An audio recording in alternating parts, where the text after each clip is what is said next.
Assalamualaikum. Kali ini kita akan membahas tentang inflasi dalam konteks analisis investasi atau studi kelayaan. Kita akan melihat beberapa catatan tentang ini.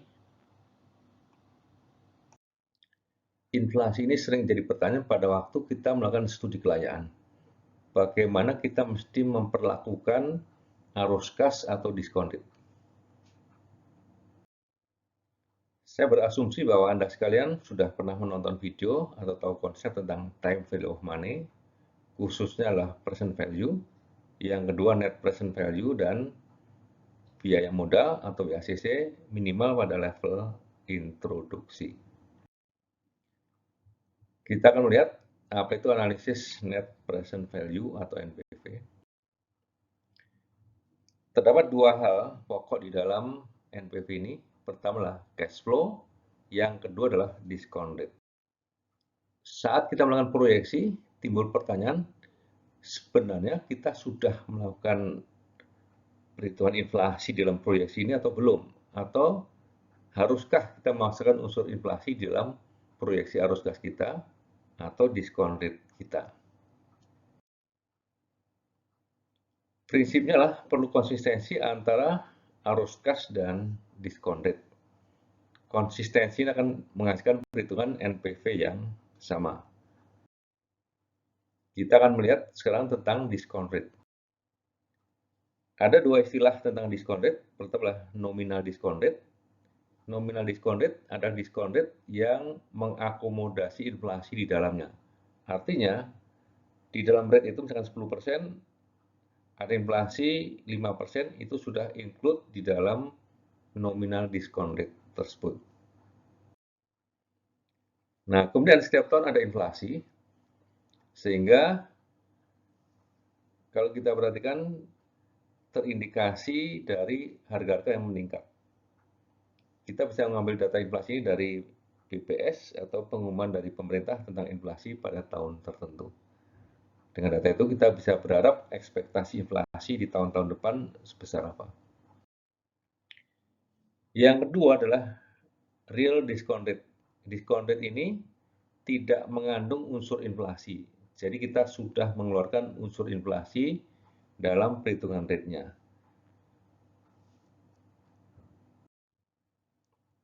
Ada dua prinsip utama di sini, nominal rate for nominal cash flow dan real rate for real cash flow. Jadi ini yang kita sebut dengan konsistensi antara arus kas dan diskon rate-nya. Rumusnya di sinilah seperti ini. Real discount rate sama dengan 1 plus nominal discount rate dibagi 1 plus inflation rate dikurangi 1. Jadi ini cara kita mengeluarkan unsur inflasi dari nominal rate.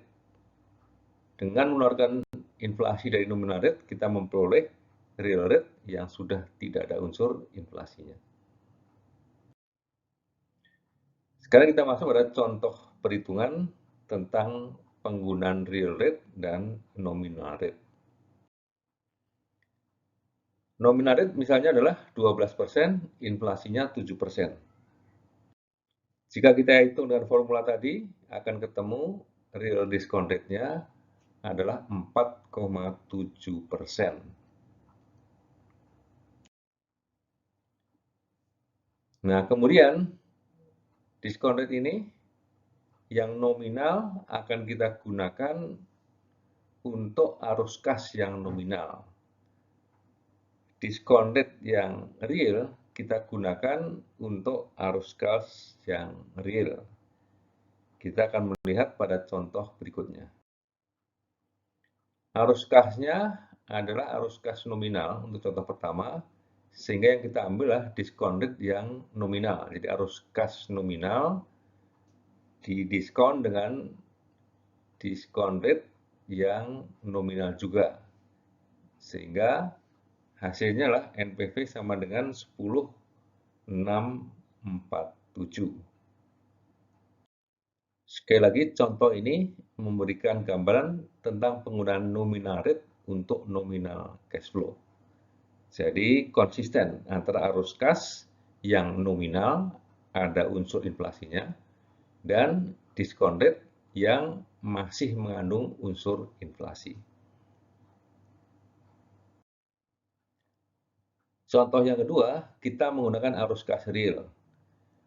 Data yang di atas arus kas nominal, misalnya tahun pertama 8.000, kita diskon dulu, kita potong dengan inflasi, ketemu 7,477 atau 7.477.